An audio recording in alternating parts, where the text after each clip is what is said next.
Дараагийн мэдээг танилцуулъя. Манай улсад Солонгосын хоолны урлаг, Солонгосын ресторанууд ихээхэн түгээмэл байдаг. За тэгвэл Солонгосын дотоодод энэхүү одоо рестораны үйл ажиллагаа за ялангуяа панчаан гэж нэрлэгдэх хачрыг одоо нэмүүлэхэд нэмэлт төлбөр авах усах талаарх ийм мэтгэлцээ Солонгос даяар өрнөж байгаа юм байна. За ингэж мэтгэлцээ өрнөх усан гол шалтгаан нь үнийн өсөлт болон за энэхүү одоо панчааныг бэлтгэхэд ордог хөдөлмөрийн хөлсний үн нэмэгдсэнтэй холбоотой. За мөн эрүүл ахуйн бас шаардлагыг тавьж энэхүү одоо панчаан нэмэж авсан тохиолдолд төлбөр ногдуулах ёстой гэж түүнийг дэмжиж байгаа хүмүүс нь хэлж байгаа. За харин шүүмжлэх тал нь бол бусад одоо соёлын болон бусад хүчин зүйлүүдийг дурдж энэхүү одоо панчаанд нэмэлт төлбөр авахыг эсэргүүцэж байгаа гэдгээ олон нийтийн сүлжээгээр илэрхийлж байгаа юм. За Солонгосын ресторан зоогийн газрууд панчаан хачрыг нэмүүлэхэд төлбөр авах ёстой гэсэн талаар Солонгосын хоолны салбарт бол ширүүн мэтгэлцээ өрнөж байгаа.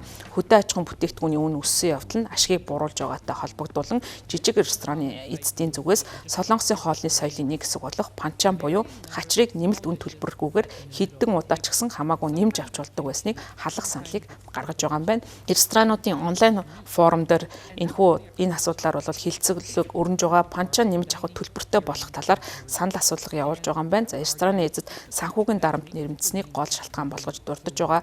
Кимчи зэрэг хачрыг нэмэлт одоо авахгүйгээр хэдэн ч удаа нэмж өгөх нь купбак нэртэй одоо халуун будааны шүл зэрэг хямд үнэтэй хоолыг борлуулсан тохиолдолд бизнесийг алдагдалд оруулж байна гэж рестораны эзэд гомдолж байгаа. Панчааныг нэмж өгөхөд төлбөр авахыг дэмжиж байгаа хүмүүсийн үзэж байгаагаар панчааныг нэмж авахд төлбөртэй болгосноор ширээн дээрх хоол үлддэг байдлыг бол бууруулах боломжтой.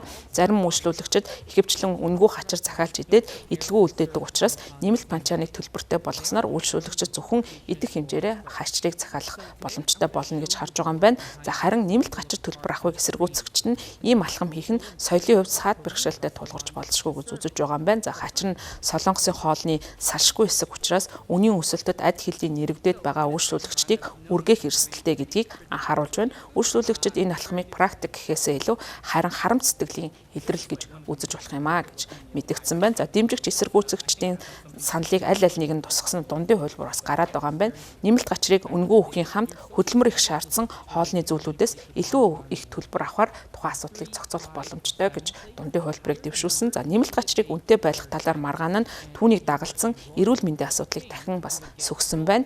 Панчаантай холбоотой эрүүл ахуйн зөрчил бол үүсдэг юм байна. За тухайлах юм бол нэг хэрэглэгчийн үлдээсэн хоолыг нь нөгөөд өгөх замаар панчааныг дүүргэдэг гэх эрүүл ахуйн ноцтой зөрчил гардаг.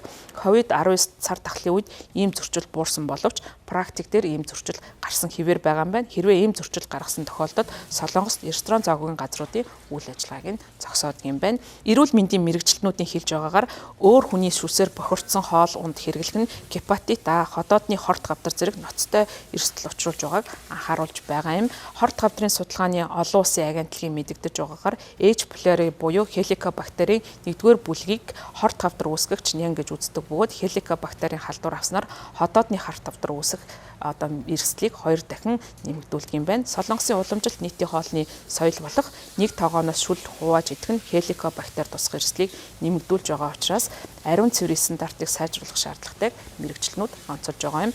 Эрүүл ахуйн асуудал болон хөдөлмөрийн зардал зэрэг нь Солонгосын хоолны орчинд нөлөөлж байгаа юм. Ресторан айл өрхөд тус тусад нь үйлчлэх тавг хэрэглэх нь стандарт одоо аль хэдийн болсон хоолны газрууд өөртөө үйлчлэх бааруудыг нэвтрүүлж байгаа нь үйлчлүүлэгчид хачраа өөрсдөө нэмж авах боломжийг олгож байгаа. За энэ арга нь хэрэглэгч зөвхөн өөртөө хэрэгтэй зүйлээ нэмж авах боломжийг олгосноор хоолны хаягдлыг бууруулж ажилчдын ажиллах ачааллыг бас хөнгөвчлөдөг сайн талтай байгаа юм байна. Эдгээр өөрчлөлтөөс үл хамааран нэмэлт гачир төлбөр авах практикийг нэвтрүүлэх нь цаг хугацаа шаардаж болзошгүй байгаа юм. За энд бол эдийн засгийн дарамт байгааг үгүйсэх аргагүй.